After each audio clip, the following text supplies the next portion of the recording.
Ven con nosotros el rector de la Universidad Católica, Ignacio Sánchez. Rector, muchísimas gracias por la gentileza de estar acá. Buenas tardes, Iván. Gracias por esta invitación. Está terminando su tercer periodo como rector. ¿Ya no podía ir a la reelección o usted decidió que ya era suficiente? Nosotros no tenemos límite de postulación a reelecciones, podría haber sido, pero me pareció hace más de un año que era bueno siempre que las instituciones se renueven los equipos, llegue nueva gente con nuevas ideas, y yo voy a seguir trabajando en la universidad. Entonces estos cargos son más de servicio que otra cosa, y me parecía que 15 años para la institución, para uno mismo, era bueno ya dar paso a otros liderazgos. Oiga, y a propósito, ¿es el momento de una mujer ya? Pues sería la primera rectora. Claro, sería la primera rectora. Yo soy el rector número 11 en 137 años. Por lo tanto, va a ser rector o rectora la número 12. En las últimas dos ternas, Iván, hay que recordar que ha habido una mujer en la terna. Se piensa que nunca ha estado la posibilidad de una mujer, y la verdad es que en la terna del 2015 y la terna del 2020 hubo una mujer. Y lo más probable es que en esta también haya. Ahora que finalmente sea la rectora o no, va a depender un poco de las cualidades y capacidades de los tres miembros de la terna. Y entre los tres miembros de la terna, la decisión del arzobispo de Santiago es absolutamente autónoma. ¿No lo conversa con usted? No lo conversa con el rector vigente, lo puede conversar con alguien que él determine, pero esto es una decisión propia del gran canciller. O sea, desde el punto de vista institucional es autónoma, digamos. Es autónoma. En las tres elecciones que a mí me ha tocado, digamos, la comunidad se ha expresado mayoritariamente por la persona que ha resultado electa, tanto la comunidad como los miembros del comité de búsqueda, que son 9 profesores y profesoras. Por lo tanto, el gran canciller va a tener toda esa información para autónomamente tomar la decisión. Y esto más o menos se comunica en el mes de enero, ¿no? Claro, yo creo que la terna, por los plazos, probablemente durante diciembre va a ser entregada al gran canciller, que tendrá que tomar su decisión, enviar un nombre a Roma para que sea ratificado. Tradicionalmente, a mediados de enero, ese nombre ratificado por Roma se conoce. Y el Vaticano lo ratifica, no hay ejemplo de que no haya ratificado. No hemos tenido nosotros en la universidad ningún ejemplo de que haya sido rechazado en el Vaticano el nombre propuesto. Oiga, usted sigue siendo, por lo tanto, hasta marzo, rector de la Universidad Católica. En esa calidad le pregunto, ¿Ángela Vivanco va a volver a hacer clases en la universidad? Miren, nosotros lo primero que hicimos cuando se le abrió este cuaderno de remoción y esta situación en la Corte Suprema fue que le dijimos que era prudente suspender sus actividades docentes. Y ella, por supuesto, lo aceptó. Y en este momento ya cuando no de muy buena gana parece que lo aceptó, ¿no? Bueno, pero lo aceptó. Uno no conoce los temas internos de las personas, de las reacciones personales, emocionales, pero lo aceptó y lo dejamos en esa condición. Y ya cuando hemos sabido de esta remoción unánime y los cargos que no se conocen todos, pero que el informe fue bastante complejo, duro, nos hemos acercado a conversar con ella para que terminemos la relación docente con la universidad, y estamos caminando en ese camino. Ya, ¿ella era profesora titular? No. Porque hay distintos es un escalafón de... Ella era profesora en categoría asociada de la planta especial. Hay que recordar que cuando ella ingresa a la Corte Suprema, por ley no se puede tener más de 12 horas de contrato en una institución académica. O sea, no podría haber sido profesora titular, digamos. Podría haber sido profesora titular en planta especial, no en planta ordinaria, pero ella estaba en categoría de profesora asociada, que es la segunda de las tres. Ya. Pero la decisión es que esa relación se termine y para allá avanzan. Para allá vamos caminando y vamos conversando con ella y con sus asesores. Esta semana se cumplieron 5 años del estallido social. A usted le tocó ahí en el epicentro, la Casa Central su oficina está ahí a muy poquitas cuadras de la Plaza Baquedano. 5 años después, ¿qué fue el estallido social, piensa usted? Bueno, yo creo que fue, lo hemos dicho, fue como una mezcla de un malestar ciudadano por varias causas de frustraciones, de anhelos no cumplidos, de carencias en salud, en educación, en pensiones, algunas carencias en el respeto a la dignidad de las personas. Yo creo que ahí hubo un fuerte contenido de malestar, que yo lo ejemplifico con ese 1 millón de personas que se manifestaron un día 25 de octubre en el centro de Santiago. Eso por una parte, pero claramente por otra parte bastante reacción violenta, delincuencia, la quema del metro, la quema de los supermercados, los asaltos, la quema de las iglesias, digamos, la violencia callejera que durante varios meses nos inundó. Eso claramente fue hecho por grupos minoritarios, pero que confundieron toda la situación. Hubo ahí falta de definición, de condena de distintos grupos a esa violencia. También nos complicamos con la represión que significó esa violencia, la falta de apoyo a las policías para controlar esa violencia. Y yo creo que todo eso a 5 años se ve bastante nítido, que puede haber habido un malestar legítimo de expresión, pero una utilización de violencia inaceptable que hay que condenar, que la condenamos y que hay que condenarla hoy día. Y de alguna manera hubo que modular, modificar la relación con los estudiantes, porque muchos de esos estudiantes estaban protestando adentro de los campos universitarios y afuera de ellos.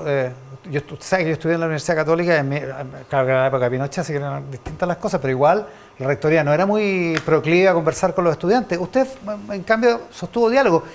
¿Ese diálogo implicó modular la relación con los estudiantes, ser más permisivo eventualmente con los estudiantes? No, yo creo que el diálogo que nosotros tuvimos fue en dos miradas. Primero, en que cuando se manifestaran lo hicieran de la manera pacífica, que evitaran toda situación de violencia alrededor de los campos, pero también en las marchas que ellos participaban.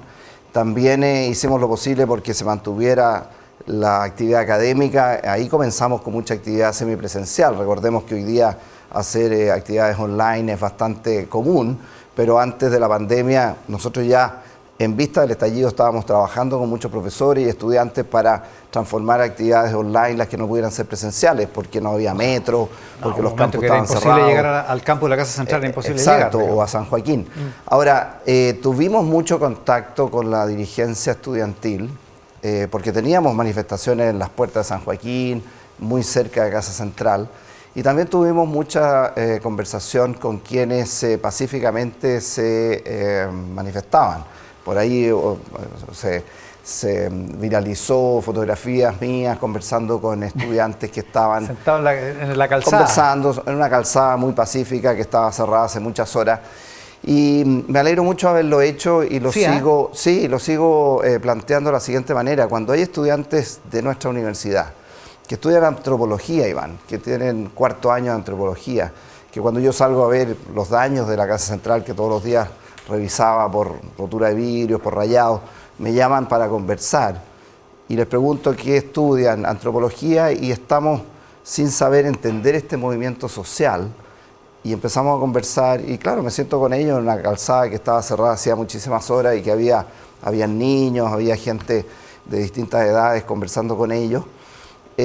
Yo pienso que eso es acercarse a los estudiantes y tratar de comprender qué sienten los estudiantes. Si yo me pongo en el caso de un estudiante de 22, 23 años que lleva 4 años estudiando antropología para saber un poco la comprensión del hombre y de repente ve un movimiento social tan fuerte que no lo logra entender y que por eso que está tratando de compartir con la gente en la calle, creo que cuando a uno lo llaman como rector, la obligación que tiene es escucharlos, tratar de conversar con ellos. Sus críticos se tomaron mal esa foto y creían que usted estaba poco más o menos que apoyando la protesta. Claro, algunos pensaban que había una barricada ahí o quizás qué. Sí.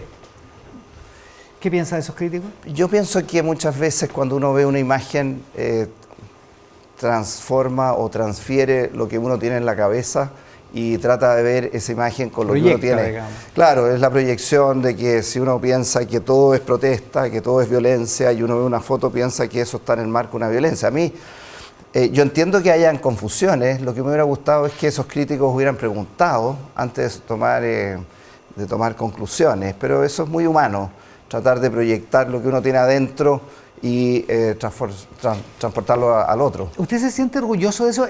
El viernes entrevisté al rector de la Diego Portales, al rector Carlos Peña, que dice que parte de esta situación nueva tiene que ver con que también en las universidades lo que conocíamos como la disciplina, incluso lo que conocíamos como los roles entre el estudiantado y los académicos, ha tendido a confundirse. Y que esa confusión provoca un efecto que es devastador para la cultura, pero también para las universidades, propiamente tal.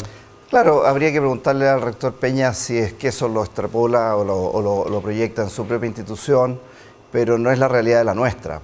nuestra institución... No está hablando de la Católica todo esto, él está hablando en general del por eso, sistema universitario. habría que ver hacia qué institución se refiere. La nuestra tiene en forma permanente hace cerca de 90 años una federación de estudiantes legítimamente electa. De hecho, ahora en esta semana viene la segunda vuelta de las dos alternativas. ¿Consiguieron el quórum? Sí, o sea, están a punto de y esperan conseguirlo en esta segunda vuelta. Segundo, desde que asumí la rectoría en el 2010 he tenido una relación muy fluida, muy directa con los estudiantes. Antes y después del estallido esa relación ha tenido la misma calidad, respeto, transversalidad. Los estudiantes saben cuando conversan con el rector y con su equipo directivo con quién están conversando, tienen ellos su autonomía de tomar sus decisiones, pero tienen también un respeto bien grande por la autoridad de la institución. Y me parece que lo que hemos conseguido antes de la pandemia, durante el estallido, después de la pandemia, es al interior de la universidad una comunidad universitaria muy respetuosa y muy participativa y muy dialogante entre sí. Por ejemplo, Iván, mañana lunes tenemos reunión con cerca de 80 estudiantes que terminan el primer año y que han sido novatos, novatas destacadas de sus unidades, y todos los años conversamos con estudiantes que están terminando el primer año. Porque usted tiene que entender que el que termina el primer año es muy distinto que el estudiante de cuarto o quinto que es dirigente estudiantil. Claro. Esos 4 o 5 años son muy distintos en términos de lo que piensan, de sus habilidades sociales, de su capacidad de uso de la tecnología. Y todo eso yo le diría al rector Peña que es muy importante hacerlo para tener un diálogo muy cercano y permanente con los estudiantes, poder censar lo que están pensando. Estos años también le proveyeron, probablemente a la Universidad Católica y a usted como rector, de la posibilidad de incursionar en otras dimensiones de este diálogo, ya no con los estudiantes, ya no con la comunidad universitaria, sino con el país. Y lanzaron con la Rectoría de la Universidad de Chile el proyecto Tenemos que hablar de Chile. ¿En qué quedó ese proyecto? ¿Qué ganó la universidad y qué ganó Chile con esa Bueno, el Tenemos que hablar de Chile surge un día 22 de octubre, en pleno estallido, cuando nos juntamos cerca de 1000 personas en el Campus San Joaquín, que por primera vez se abrían las puertas después de esos 2 o 3 días en que estuvo todo Santiago muy cerrado. Y la idea era tener presentaciones, y llamamos varios expertos y dejamos un espacio para conversar en grupo. Y ahí nos dimos cuenta de que costó mucho que los grupos volvieran, y los grupos volvían diciendo tenemos que seguir conversando, y ahí nos dimos cuenta que esas 1000 personas en grupos de 10, lo único que querían era conversar. Y ahí hablamos con Ignacio Irarrázaval y dijimos, organicemos un gran conversatorio a nivel nacional. Invitamos a la Universidad de Chile para hacerlo lo más amplio posible. Vino la pandemia, lo hicimos a través de metodologías online, que fue más complejo, pero permitió que gente del norte, del sur, gente que estaba en reclusión, gente que estaba en distintas partes pudiera conversar y encontrarse en un encuentro de los diferentes. Evaluamos informes. Acuérdese usted que fue el primer informe que la Convención Constituyente recibió, el informe del Tenemos que hablar de Chile. Le entregamos a los miembros de la segunda convención. Y hoy día, después de todos esos informes que también lo presentamos al Parlamento, al Gobierno, hoy día estamos en pleno desarrollo del Encuentro por Chile, que es ahora en noviembre. Se ha estado conversando a través de encuestas, se ha estado conversando a través de reuniones con distintos integrantes a través de online. Y ese Encuentro por Chile, que va a ser inaugurado por el Presidente de la República en Santiago, y también algunas actividades en regiones, lo que busca es poner a conversar todo un día a muchas personas de distintas situaciones, empresarios, trabajadores, estudiantes, miembros de distintas instituciones, para poder ver qué es lo que estamos pensando hacer Chile del futuro, qué es lo que estamos soñando, y lo que se busca es desde el 2025 entregarle un reporte, un informe a los candidatos presidenciales para decirle, mire, este trabajo de levantar propuestas y alternativas de solución a nuestros grandes problemas, esto es lo que piensa la ciudadanía en este número, por encuestas, por encuentros personales, y que puede ser muy interesante. Ya, o sea, el próximo año se va a levantar hacia ese nivel, digamos. Hacia ese nivel se le va a entregar a los candidatos en el segundo semestre, cuando ya conozcamos quiénes van a ser los candidatos que van a ir a las papeletas. Rector, hablemos del proyecto del FES, el que reemplaza al crédito con aval del Estado, el Fondo para la Educación Superior. Hay algunos que dicen que con este proyecto se va a sobreelitizar un determinado tipo de universidades. ¿Usted cree que eso puede pasar y que es de los que piensan que eso puede pasar y que esto puede afectar a la Universidad Católica en ese sentido? A ver, lo que yo he dicho muy brevemente, Iván, es que el proyecto aborda un tema que es muy importante abordar, que son las deudas estudiantiles, fundamentalmente el tema del CAE, sacar a la banca privada, resolver algunas deudas impagables, poder estimular a que los que estaban deudores en el último tiempo paguen, porque con tanta discusión del proyecto muchos dejaron de pagar, y eso es importante porque para el Estado esos fondos son muy importantes. Así que yo diría que hay que perfeccionar la propuesta de pago de los deudores anteriores. Ahora, el problema con eso es que se agrega otra situación, que es el financiamiento presente y futuro del sistema de educación superior, en donde hasta hoy día tenemos un 60% de estudiantes en gratuidad, los de menores recursos, para nuestra institución 25%, y tenemos los deciles entonces 7, 8, 9 y 10 que presentan un pago en el sentido del decile 10 y un copago del arancel referenciado en los deciles 7, 8 y 9. Y la propuesta, como usted bien sabe, es la suspensión de ese copago. Exacto. Esa suspensión de copago para muchas instituciones, no todas, pero para muchas instituciones, y particularmente las de mayor capacidad, las mayor complejidad, las que están aportándole a Chile en su todo, no solamente en la formación de estudiantes, tendría un impacto económico muy severo, muy fuerte. ¿En el caso de la Católica ha hecho los números? Sí, claro. Claro, nosotros en términos generales tenemos un déficit de gratuidad cercano a los 8 o 10 mil millones al año, ¿ya? Hoy día, que lo sumamos con utilización del porcentaje del Fondo de Crédito Solidario, con ahorros internos, con redistribución de recursos. El déficit para poder, por gratuidad es 10.000, más o menos 10.000 millones entre al 8 y año. 10 mil millones de pesos es lo que tenemos déficit hoy día comparado. ¿Y por qué se produce ese déficit? Porque el Estado proporciona un porcentaje del arancel real a las instituciones, y ese delta produce ese déficit. Ya. Ahora, si a nosotros nos suspendieran el copago del 7, 8 y 9, se nos suman 13 mil millones más de déficit a nuestra institución. 13.000 más. 13 mil más, lo que hace absolutamente imposible mantener la calidad. Finalmente, alguien diría, bueno, pero las instituciones pueden seguir funcionando, pero es que lo que pasa es que nuestra universidad ha liderado los rankings internacionales en los últimos 8 años, 1, 2 en Latinoamérica, ha liderado los proyectos de investigación, ha liderado la empleabilidad de nuestros estudiantes en Chile, en el extranjero. O sea, la Universidad Católica, la Universidad de Chile, otras universidades del país están aportándole a Chile, no solamente a su propia comunidad, valores muy importantes que tenemos que proteger.